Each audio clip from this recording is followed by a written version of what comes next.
말씀으로 천지 만물을 창조하시고 친히 다스리시는 하나님 아버지 감사합니다. 2026년 새해를 허락하시고 특별히 새벽기도회를 통하여 새롭게 다짐하며 하나님 앞에 전심으로 나아가게 하시니 감사합니다. 하루하루가 하나님 주신 선물이요 오직 주의 은혜로만 살아감을 알면서도 감사치도 않으며 당연한 듯 살아가는 저희들의 어리석음과 미련함을 용서하여 주옵소서.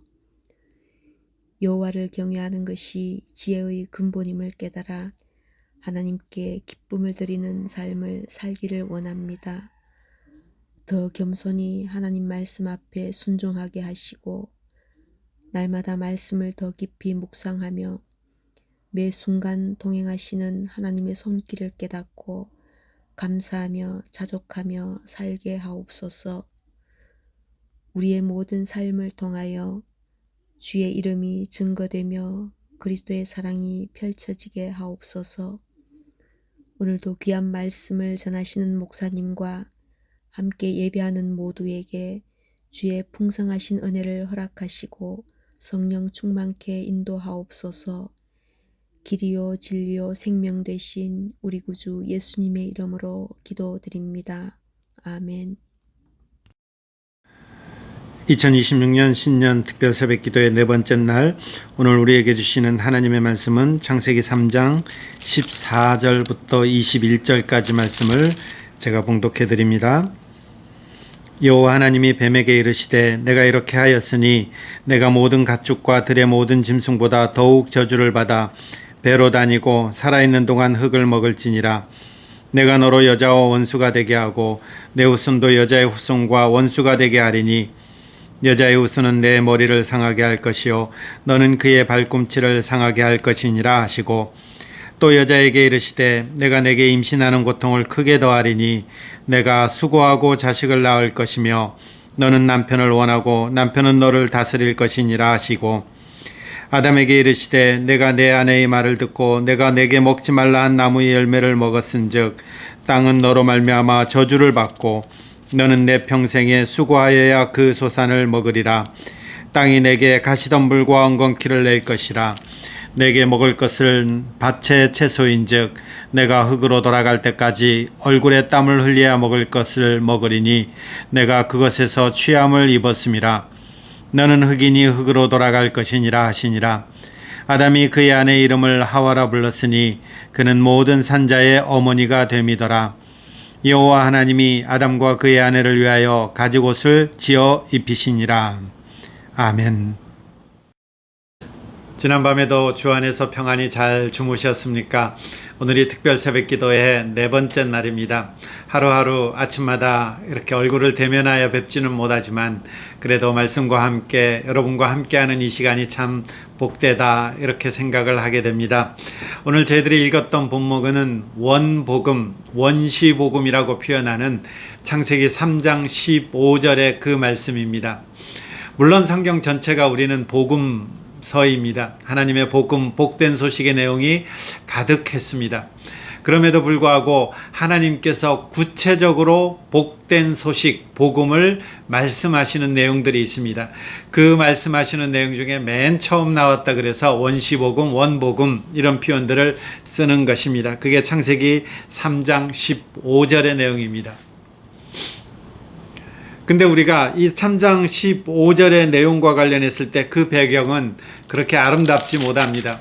아담과 하와가 하나님께서 하지 말라고 한 그 선악을 알게 하는 나무 열매를 따 먹습니다. 이것을 죄라고 표현하죠.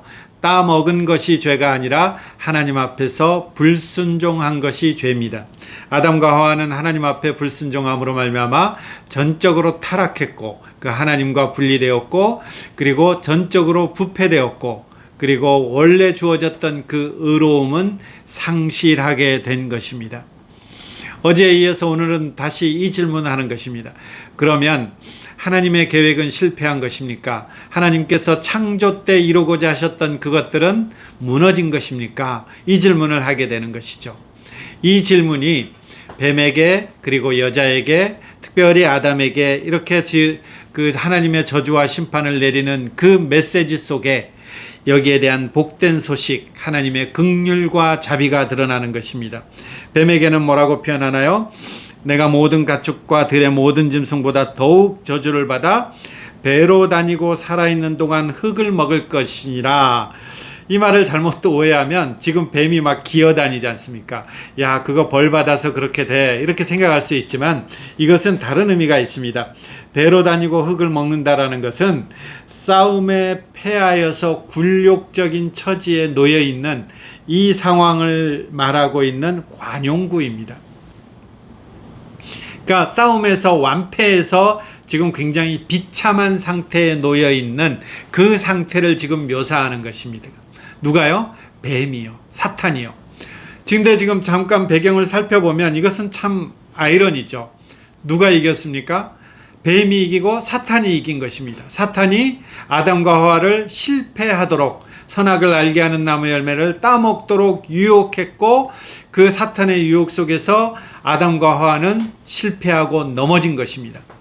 그러면 사탄이 의기양양해야 되는데 하나님께서 뱀에게 내리는 그 명령, 그 심판은 이제 너는 완전히 패배하게 된다, 그것을 말하는 것입니다. 그 패배하게 되는 그것을 어떤 식으로 패배하게 됩니까? 어떻게 사탄은 패배하게 되고 이 정말 실수하고 실패하고 이제 아무런 소망도 없는 아담과 하와는 어떻게 다시 긍휼을 잊게 됩니까? 이 질문을 했을 때에 15절 말씀요, 이런 말씀은 좀 외우고 있어도 좋을 것 같아요. 내가 너로 여자와 원수가 되게 하겠다. 15절 맨 앞에 내는 누군가요? 하나님. 너는요? 뱀이 여자와 원수가 되게 하겠다.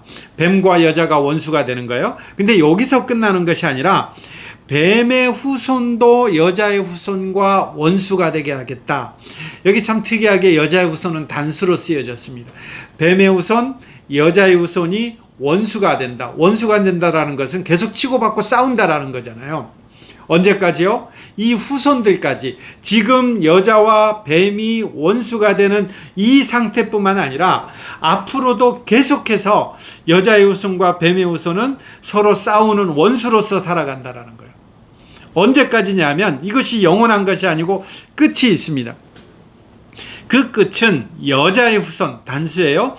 여자의 후손이 이 사탄의 머리, 뱀의 머리를 상하게 하는 그날이 되어야 끝난다라는 것입니다.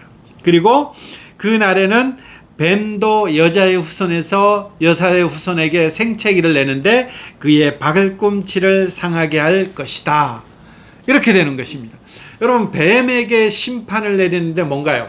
뱀의 후손과 사탄의 후손이라 칭하는 뱀의 후손과 여자의 후손이 앞으로 계속 싸우면서 원수가 돼서 나갈 것인데 여기에 끝이 있다라는 거예요. 그 끝은 여자의 후손으로 오시는 그분을 통해서 뱀의 머리를 박살내는 이 순간으로 인해서 끝난다, 이렇게 되어 있는 거죠. 여러분, 이 말씀이 무슨 말씀인지 우리는 알고 있죠. 갈라디아서 4장 4절에 가면 바울은 하나님의 때가 이르러 예수님이 여자에게서 나셨다, 이렇게 표현합니다. 갈라디아서 4장 4절이죠. 예수님이 나신 것을 두고 얘기할 때에 여자에게서 나신 것을 강조하는 것입니다. 그리고 계시록 12장 5절에 가면 어떻게 되나요? 여자에게서 낳은 아이가 만국을 다스리고 있는데 그 만국을 다스리는 분이 누구시냐? 그리스도다, 이렇게 선언하고 있는 것입니다. 그러니까 여자의 후손으로 오시는 그분이 누구냐? 갈라디아서를 통해서 그리고 계시록을 통해서 이것은 그리스도, 우리가 알고 있는 예수, 이렇게 되는 것입니다. 그리고 복음서의 족보라든지 이사야에서 말하고 있는 처녀탄생, 그런 모든 약속들은 이제 예수 그리스도를 통해서 성취되는 것들을 보게 되는 것입니다. 그리고 맨 마지막에 우리가 계시록을 보면 계시록 12장에 보면 이런 표현들이 나오죠. 만왕의 왕으로서 이 여자의 후손으로 오는 그분이 만왕의 왕으로서 사탄의 세력을 멸하고 그리고 죄와 죽음의 권세를 세상에서 영원히 제거하시는 그 왕이 등장하는데 그분이 누구냐라고 했을 때 이 여자의 후손으로 나신 분이시다, 이렇게 표현하는 것입니다. 우리는 그래서 이 여자의 후손이 누군지 알고 있습니다. 우리는 신약까지 다 알고 있기 때문에 이 지금 하나님께서 뱀에게 저주를 내리시면서 지금 하시는 말씀이 뭐예요? 우리는 결과적인 측면에서 해석한다면 하나님이 하나님이신 그분을 이 땅 가운데 여자의 후손으로 보내셔서 지금 기세등등하고 있는 이 사탄을 완전히 머리를 박살냄으로 인해서 승리할 것이다 라는 것입니다. 그렇기 때문에 지금 이 상황은 뱀이 이기고 뱀이 승리한 것 같이, 뱀이 아담과 하와를 무찌른 것 같이 이렇게 보이지만 하나님은 뱀에게 내리는 저주를 통해서 너는 완전히 지금 싸움에서 져서 굴욕을 당하고 있다, 이런 어떤 심판과 저주를 내리는 것입니다. 그래서 이 이후의 성경의 모든 역사들은 하나님의 이런 일하심입니다. 우리는 큐티라는 것이 우리나라 속에서 많이 되면서 개인 적용에 많이 치우치고 있는데, 이런 하나님의 관점으로 본다면 성경은 많이 달라지는 것입니다. 하나님께서 이 여자의 후손을 통해서 이 사탄을 박살내려고 하는 그 하나님의 열심인 것입니다. 이 열심으로 우리는 성경을 볼 것이고, 그리고 성경을 보는 훈련들을 한다면 하나님이 어떠한 분이신가, 나의 이렇게 연약함에도 불구하고 하나님은 여전히 그 언약, 어저께 말씀드렸던 언약에 신실하시고 그 언약을 기어이 이루시는 곳이구나, 우리는 하나님을 보면서 찬송할 수밖에 없는 그런 위치가 저와 여러분들의 위치인 것입니다. 그러니까 하나님께서는 인간의 절망 속에서도 지금 하나님께서는 이 복음, 원시복음을 하나님께서 주는 것입니다. 여러분, 이것을 누가 제일 먼저 캐치했을까요? 아담이죠. 그래서 아담에게 징벌을 내리고 난 다음에 바로 어떻게 되나요? 19절 마지막에 보면 너는 흙이니 흙으로 돌아갈 것이니라. 아담이 죽는다라는 것입니다. 아담이 죽는다 이렇게 했는데, 근데 20절에 보면 아담이 이상한 행동을 하죠. 아담이 그의 아내의 이름을 하와라 불렀으니 그는 모든 산자의 어머니가 됨이더라. 너 죽는다 그랬으니까 이제 아이고 나는 끝이구나 이렇게 생각해야 되는데, 아담은 뭘 생각하는 거예요? 모든 산자의 어머니, 생명이라고 자기 아내의 이름을 짓는다라는 것이죠. 그것은 하나님께서 이 절망과 비참함 중에서도 나를 구원하시겠다라는 그 하나님의 긍휼의 그 선언, 창세기 3장 15절에 그 선언을 아담은 본 것입니다. 그리고 아담은 그것을 하나님의 긍휼과 자비로 인식하는 것입니다. 그래서 하나님 앞에서 이것을 복음으로 받아들이고 자기 아내의 이름을 생명 이렇게 짓게 되는 것이죠. 이 구약시대는 그럼 어떤 사람들이냐 했을 때에, 구약시대는 바로 이 여자의 후손이 오셔서 나를 구원할 것을 믿음으로 말미암아 살아가는 사람들이죠. 신약시대는요, 여자의 후손으로 말씀하시던 그분이 예수 그리스도임을 알고 그 예수 그리스도를 믿음으로 말미암아 구원받은 사람들, 이게 저와 여러분들의 신약시대 성도가 되는 것이죠. 그러니까 우리가 어떻게 하면 구원받습니까 했을 때 신약이나 구약이나 다 똑같은 것입니다. 믿음으로 말미암아. 구약은요, 여자의 후손으로 오실 그분을 바라보고 믿음으로 말미암아 오실 그분을 믿음으로 말미암아. 신약은요, 그분이 이 땅 가운데 실제로 오신 그분을 믿음으로 말미암아 우리는 하나님 앞에 구원받은 존재로 서 있게 되는 것이죠. 이제 인류의 역사는 이 둘로 쫙 갈라지는 것입니다. 하나님을 믿는 여자의 후손을 기다리는 자와 여자의 후손과 전혀 상관없이 살아가는 자. 이제 4장에 가면 이것이 극명하게 나오죠. 여자의 후손을 기다리는 자는 이런 표현들이 나옵니다. 여기 보면 4장 25절 보면요, 아담이 다시 자기 아내와 동침하며 그가 아들을 낳아 그의 이름을 셋이라 하였으니 이는 하나님이 내게 가인이 죽인 아벨 대신에 다른 씨를 주셨다 함이다. 셋이라는 이 뜻이 대신에 다른 씨를 주었다라는 이 뜻입니다. 그러면 무엇 대신에 준 겁니까? 아벨 대신에 준 것입니다. 근데 왜 아벨 대신에 주었다고 고백하는 것입니까? 이 후손들은 여자의 후손을 기다리는 것입니다. 우리는 예수 그리스도인 줄 알지만 구약시대 성도는 그분이 누군지 모르게 되죠. 그래서 하나님께서 주시는 그분이 누군가 이것을 사모하고 기다리는데, 가인과 아벨이 있었는데 아벨은 하나님께 믿음으로 드렸지만 가인에 의해서 죽음당한 것입니다. 근데 가인은 하나님 앞에서 범죄한 것입니다. 그러면 이 여자의 후손을 기다리는 사람들은 야, 이제 우리가 모든 걸 끝났겠구나 이렇게 생각했는데 하나님께서 셋을 주신 것입니다. 그래서 하나님 앞에서 야, 이제 우리에게 그 여자의 후손을 기대하게 되는 그 씨를 주셨구나, 이것을 감탄하게 되는 것입니다. 그래서 4장 26절 보면 그때의 사람들이 비로소 여호와의 이름을 불렀더라, 하나님의 이름을 부르기 시작하는 이런 일들이 일어나는 것입니다. 이게 극명하게 펼쳐진 것이 노아 때 이렇게 되는 거죠. 여러분 5장 20절 보세요. 5장 20절 보면 이름을 노아라 하여 이르되 여호와께서 땅을 저주하심으로 수고롭게 일하는 우리, 이게 뭐예요? 아담에게 주었던 징벌이지 않습니까? 그러니까 지금 이때 사람들은 어떻게 무엇을 바라보는 거예요?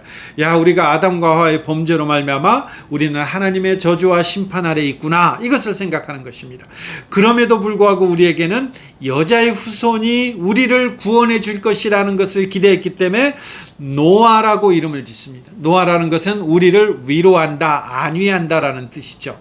그러면서 이 말씀 무슨 말이냐? 심판 중에서도 여자의 후손을 보내서 우리를 구원한다 그랬는데 그 여자의 후손이 노아인가 하면서 이 아이인가 하면서 이 아이 이름을 노아라고 짓는다라는 것이죠.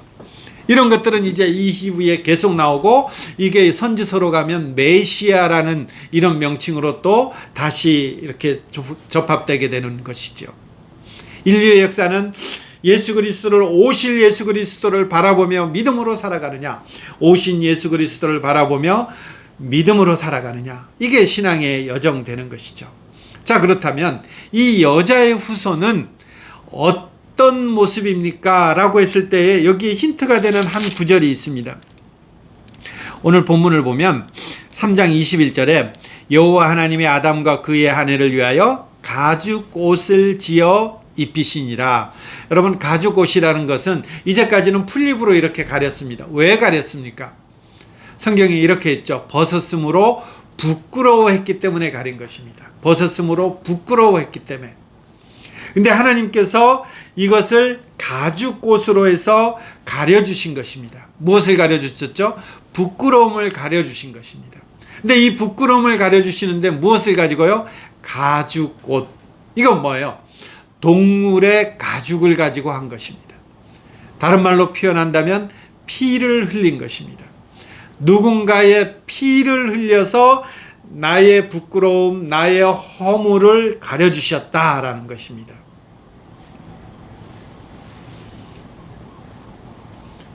여러분, 이제 이 말씀이 예수 그리스도와 연관이 되시나요?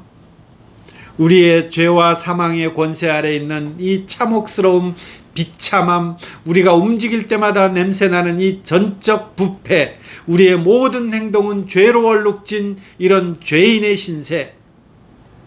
근데 이런 부끄러움을 부끄러워할 줄도 모르는 우리였는데 하나님께서 누군가의 피를 흘려서 나의 부끄러움을 가리워 주셨다라는 것이죠. 이게 뭐예요? 가죽옷을 입혀서 하나님의 긍휼을 표현해 주시는 그 모습들이 이제 성경의 3장의 마지막을 지키고 있는 것입니다. 자, 오늘 말씀을 정리해 보겠습니다. 아담과 하와가 하나님 앞에서 불순종함으로 말미암아 영원한 비참함에 이르게 되었습니다. 네, 하나님께서 그 영원한 비참함에 있는 온 인류를 그 인생들이 어떠한 행동을 했기 때문이 아니라 하나님께서 하신 그 언약 때문에, 하나님의 그 약속 때문에 하나님은 그들에게 복음을 허락하십니다. 복된 소식을 그들에게 들려주십니다. 그것은 여자의 후손을 통해서 사탄의 머리를 박살내는 것입니다. 근데 그 여자의 후손은 우리의 허물과 부끄러움을 가리워 주시는 그분이기에 그 방법은 피를 흘리는, 그분이 죽는 방법을 통해서 우리의 허물을 가리워 주시는 것입니다. 그래서 가죽옷을 입히신 것입니다. 우리는 그분이 2000년 전에 이 땅 가운데 오신 우리 예수님이신 줄 알고 있습니다. 그렇다면 우리는 어떻게 살아야 되는 건가요? 주님이 오시는 그 날까지 그렇게 해서 하나님의 약속이 신실하게 이루어졌다면 그 주님은 다시 오신다고 했으니까 다시 반드시 오실 것입니다. 주님의 오시는 그 날까지 우리는 남은 신앙의 여정을 다해가는 것입니다. 사탄은 머리가 박살나서 완전히 전의를 상실했지만 아직도 마지막 움틀거림이 있는 것입니다. 이것이 예수님이 재림하실 때까지 하는 것이기 때문에 이 사단의 유혹에서 우리는 때로는 견디어내며 주님 닮은 모습으로 날마다 빚어져 가며 그렇게 예수님의 그 구원, 여자의 후손으로 말미암아 구원받은 사답게 하나님의 긍휼을 입은 자답게 오늘 하루 주어진 삶의 영역에서 그렇게 한 걸음 한 걸음 걸어 나가는 것입니다. 기도하겠습니다. 하나님 아버지, 저희들이 무엇이 간데 그 아들을 이 땅 가운데 보내셔서 그 피를 흘리게 하시면서까지 저희들을 구원해 내시나이까. 이 은혜가 클진데 구원받은 사람으로서 오늘도 잘 살아나게 하시고 주님 오실 때까지 그 성도의 존귀함을 지켜나가는 그런 저희 모두 되게 하여 주옵소서. 혹 이 시간에 인생길 성도의 여정을 살아가다가 낙심하여 넘어진 자들이 있다면 아담과 하와를 찾아와서 아담아 어디 있느냐 부르시는 그 하나님의 음성을 듣게 하여 주시고 그 하나님 앞에, 그 하나님의 음성 앞에 하나님 제가 여기 있습니다. 나는 넘어지고 낭망하였지만 주님 음성 듣고 다시 일어나고 싶습니다. 주님 나를 회복시켜 주십시오. 주님 나를 다시 일으켜 주십시오. 간구할 수 있는 그 복됨이 우리의 심령 가운데, 우리의 이웃 가운데, 우리의 지체 가운데 넉넉히 많아지게 하여 주옵소서. 이제 주님의 자녀들이 입술을 열어 주님 앞에 간구할 때에 주님의 자녀들이 간구하는 그 기도에 귀 기울여 주시고 하나님의 선한 것으로 넉넉히 열매 맺게 하여 주옵소서. 주님 은혜를 종일토록 간구하며 예수님의 이름으로 기도드립니다. 아멘.